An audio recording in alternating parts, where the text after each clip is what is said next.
Baik teman-teman, di sini saya akan menjelaskan mengenai bagaimana sih kelompok kami membuat aplikasi Gempira. Nah, yang pertama teman-teman bisa membuat desainnya dengan menggunakan aplikasi Canva. Ketika sudah membuat desainnya, teman-teman bisa mengconvert atau mengunduh dengan bentuk PDF. Nah, jika sudah, teman-teman bisa mengunjungi website yang bernama Heyzin. Teman-teman bisa login dulu. Jika belum mempunyai akun, teman-teman boleh membuat akunnya dulu. Jika sudah, teman-teman nanti akan diminta untuk mengupload file. Nah, teman-teman bisa mengupload file PDF desain yang Canva yang tadi sudah teman-teman buat. Nah, bisa ditunggu loadingnya beberapa menit. Tidak lama ya. Nanti tampilannya akan seperti ini teman-teman. Nah, nanti yang pertama itu ada bagian title. Nah, di title ini kita bisa membuat judul untuk aplikasinya. Nah, di sini kita membuat judulnya Gempira dan di bawahnya ada subtitle. Bisa kita isi yaitu karena Gempira itu singkatan dari gemar membuat puisi, imajinatif dan kreatif. Nah, selanjutnya ada pack effect. Nah, pack effect ini adalah efek dari bagaimana nanti flipbook itu berjalan. Selanjutnya ada background. Nah, background ini bisa teman-teman akses dengan yang sudah ada di fiturnya atau bisa kita menggunakan gambar yang kita punya di perangkat. Selanjutnya ada background audio. Nah, di sini teman-teman bisa menggunakan back sound atau background audio. Bisa teman-teman unduh dulu lalu kita upload di sini seperti ini.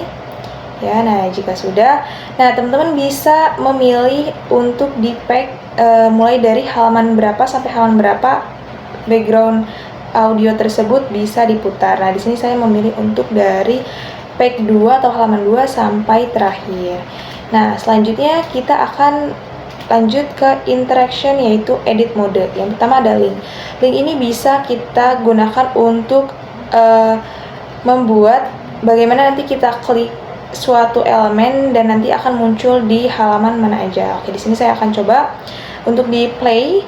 Saya akan membuatnya menjadi pada saat diklik akan ke pack atau halaman kedua. Nah, seperti ini. Oke, jika sudah, di sini saya akan mencoba. Saya klik. Oke, udah bisa ya teman-teman. Nah, selain itu, link ini selain bisa merubah dari tampilan ke halaman yang lain, bisa untuk link dan lain sebagainya. Contohnya saya menggunakan untuk link itu di bagian menu tema puisi yang akan beralih ke website Padlet. Nah, selain link, di sini ada image untuk mengupload atau memasukkan gambar. Lalu selanjutnya ada video, audio, dan juga web. Nah, jika sudah semuanya, teman-teman bisa save terlebih dahulu. Oke, jika sudah, teman-teman bisa klik share.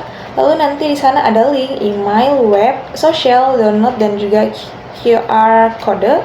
Teman-teman bisa pilih link saja. Nanti teman-teman copy link tersebut, disimpan. Nanti kita akan beralih ke aplikasi yang bernama Builder. Nah, aplikasi Builder ini bisa teman-teman dapatkan di Google Chrome. Teman-teman bisa download ya. Klik aja aplikasi Builder, nanti teman-teman download.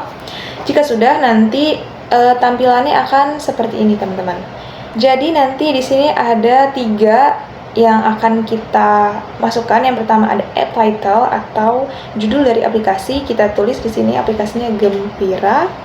Lalu yang selanjutnya ada URL. Nah, di sini ada 2 pilihan yaitu HTTP atau HTTPS. Jadi kita sesuaikan saja dengan link yang kita punya, karena link yang saya punya tadi dari Heyzin itu bentuknya HTTPS. Jadi saya akan klik HTTPS. Nah, kita paste link yang sudah kita copy tadi di sini. Oke, jika sudah. Nah, selanjutnya di sini ada change icon. Ini kita bisa upload gambar atau desain logo untuk aplikasi. Nah, di sini kelompok kami sudah membuat logonya dengan menggunakan aplikasi Canva. Nah, bisa diupload di sini, klik change icon. Nah, nanti kita pilih dah. Jika sudah, tampilannya akan seperti ini. Akan tampil logo. Nah, di sini sudah tampil ya logo Gempira. Nah, jika semuanya sudah, teman-teman bisa klik di sini ada tulisan yang berwarna merah Build Android APK.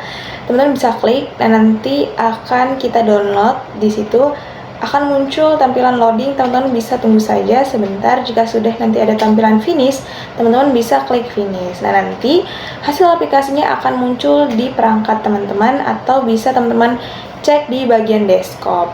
Nanti aplikasinya bisa teman-teman share ke teman-teman yang lain, bisa melalui WhatsApp atau menggunakan Google Drive seperti itu. Selamat mencoba teman-teman, semoga berhasil dan juga semoga bermanfaat.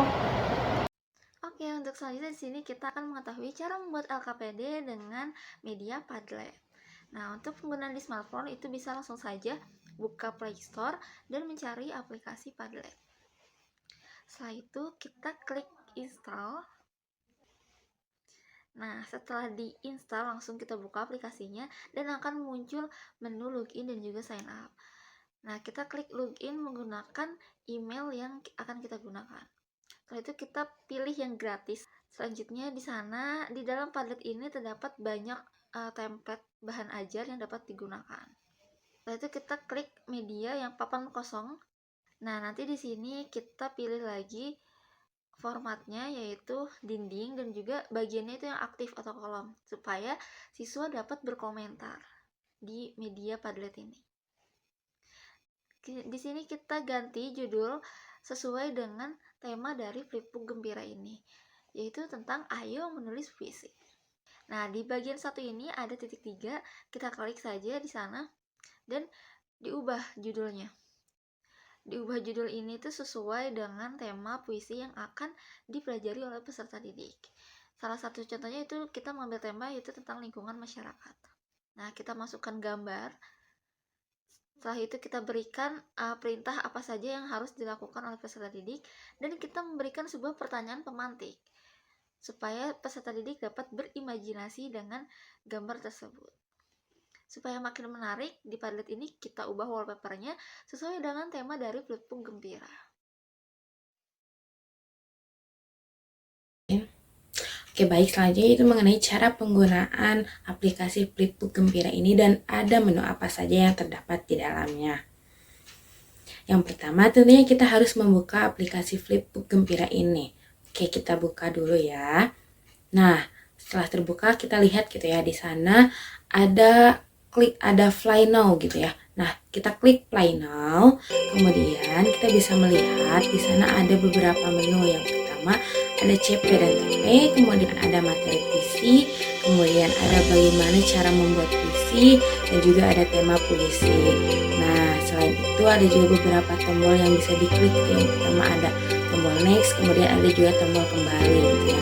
Nah, di bagian kiri atas itu ya ada gambar atau ada tombol yang seperti orang gitu ya. Nah, yang bagian kanan atas itu ada seperti gambar pencaharian. Nah, seperti itu. Kemudian kita coba klik gitu ya yang bagian CP dan TP. Nah, di sana terdapat CP dan TP untuk pembuatan aplikasi Flipbook ini gitu ya. Kemudian kita kembalikan dan kita lanjut ke menu selanjutnya yaitu materi puisi. Nah, di sana terdapat materi-materi puisi, ada pengertian, kemudian ada struktur puisi, kemudian ada contoh puisi, ada juga tujuan puisi. Nah, untuk melihat materi-materi tersebut kita bisa klik tombol next ataupun klik tombol kembali gitu untuk melihat materi-materi sebelumnya dan tombol next untuk melihat materi selanjutnya. Nah, selain kedua tombol itu gitu ya, kita juga bisa langsung mengklik tombol home gitu ya. Di sana ada gambar home gitu ya, tombol home atau rumah. Nah, itu bisa langsung kembali ke menu utama gitu ya, yang ada CP dan TP, materi puisi, cara membuat puisi dan juga tema puisi. Oke, selanjutnya kita akan klik menu cara membuat puisi. Nah, di sana ada cara membuat puisi secara umum gitu ya, ada juga cara membuat puisi ketika melihat gambar gitu ya. Nah, kemudian juga ada menu tema puisi gitu ya. Nah, di sana ada beberapa tema gitu, ada 4 tema gitu ya. Nah, bisa memilih gitu mau mengklik tema mana saja gitu. Oke, kita contohkan kita mengklik tema alam gitu ya. Nah, di sana terdapat gambar-gambar mengenai alam gitu ya. Ada beberapa gambar, kita bisa mengklik tombol next, kemudian tombol kembali juga. Nah, kita kembali lagi, kita coba klik gitu ya, di bagian sebelah kiri atas itu terdapat profil gitu ya, profil mengenai siapa saja pembuat aplikasi Flipbook ini gitu ya. Nah, di sana ada saya sendiri, yaitu Risa Kartika Dewi, dan juga teman-teman saya gitu ya. Dan kita kembali lagi, kita lihat di bagian tombol kanan atas gitu ya. Di bagian tombol kanan atas atau gambar kanan atas itu ada referensi ya. Di sana kami mencantumkan beberapa referensi untuk membuat aplikasi ini dan sumber-sumber untuk dicantumkan di dalam aplikasi ini. Mungkin untuk penggunaan dan juga menu apa saja yang terdapat di dalam aplikasi Flipbook Gembira ini, saya cukupkan sekian. Terima kasih. Wassalamualaikum warahmatullahi wabarakatuh. Selanjutnya, ayo kita menulis bersama. Tadi kita sudah belajar berbagai materi pada sebuah aplikasi Flipbook tentang materi puisi dan tema-tema yang menarik. Nah, masih ingat apa itu puisi? Nah, jadi tugasnya itu nanti siswa akan dibagi menjadi 3 kelompok, dan masing-masing kelompok itu terdiri ada 5 orang, dan tugasnya yang pertama yaitu mengamati gambar pada tema puisi yang sudah ditentukan. Yang pertama, tema tentang masyarakat, dan yang kedua tentang pendidikan, dan yang ketiga tentang alam. Nah, di sini ada contoh tentang tema-tema berbagai yang nantinya siswa akan mengklik tema pada sebuah aplikasi Flipbook dan nanti akan muncul ke web Padlet. Nah, ini ada contoh tentang web Padlet yang terdiri berbagai tema puisi. Selanjutnya, setiap kelompok akan diberikan tema oleh guru. Kelompok pertama tentang masyarakat, kelompok kedua tentang pendidikan, kelompok ketiga tentang alam. Nah, contoh di sini yaitu tentang tema masyarakat. Nah, jadi di dalam tema tersebut memiliki 10 pertanyaan yang akan dijawab oleh masing-masing anggota kelompok. Jadi setiap satu anggota kelompok itu memiliki 2 pertanyaan yang harus dijawab. Jadi setiap anggota kelompok akan kebagian mengerjakan tugas yaitu membuat puisi. Nah, contoh pertanyaan di sini yaitu apa saja sih aktivitas sehari-hari yang terlihat pada gambar ini dan bagaimana orang-orang yang melakukannya. Nah, jadi setiap siswa itu akan mengamati gambar pada tema tersebut. Jadi nanti akan menjawab sesuai dengan pendapat sendiri dan berimajinasi pada gambar tersebut. Nah, di sini ada contoh jawaban yang telah dijawab oleh kelompok pertama. Jadi, sebelum kalian menjawab pertanyaan, kalian menuliskan terlebih dahulu siapa anggotanya dan kelompok keberapa. Nah, di sini ada contoh kelompok pertama menjawab tentang tema masyarakat yang beranggotakan pertama ada Cantika, yang kedua ada Kartika, dan yang ketiga ada Siti, dan keempat ada Swada, dan kelima ada Hima. Nah, di sini terlihat Hima menjawab pertanyaan pertama dan kedua, dan Cantika menjawab pertanyaan ketiga dan keempat, dan Siti menjawab pertanyaan kelima dan keenam, dan Swada menjawab pertanyaan ketujuh dan kedelapan, dan Kartika menjawab pertanyaan terakhir yaitu ke-9 dan ke-10. Jadi setiap anggota kelompok kebagian mengerjakan tugas dengan maksimal. Nah, sebelum mengerjakan tugas selanjutnya, yaitu kalian membuat puisi kreatif dan imajinatif sesuai dengan pertanyaan yang sudah dijawab. Nah, selanjutnya kita akan menulis puisi yang kreatif dan menarik. Tadi kalian sudah menjawab beberapa pertanyaan dan diskusi kelompok. Selanjutnya kita diskusi kelompok lagi, yaitu membuat puisi yang kreatif dan menarik. Nah, di sini ada contoh kelompok pertama tentang judul kehidupan di desa. Jadi sebelum kalian menulis puisi yang kreatif, tentukan terlebih dahulu judul dan puisi kalian. Nah, contoh puisinya: di sudut desa yang penuh cerita, hiruk pikuk betapa hangatnya, bocah kecil bermain gembira, di dekat ibu-ibu bercanda ria. Menurut kalian, apakah puisi tersebut menarik? Yuk kita menulis puisi yang lebih menarik lagi.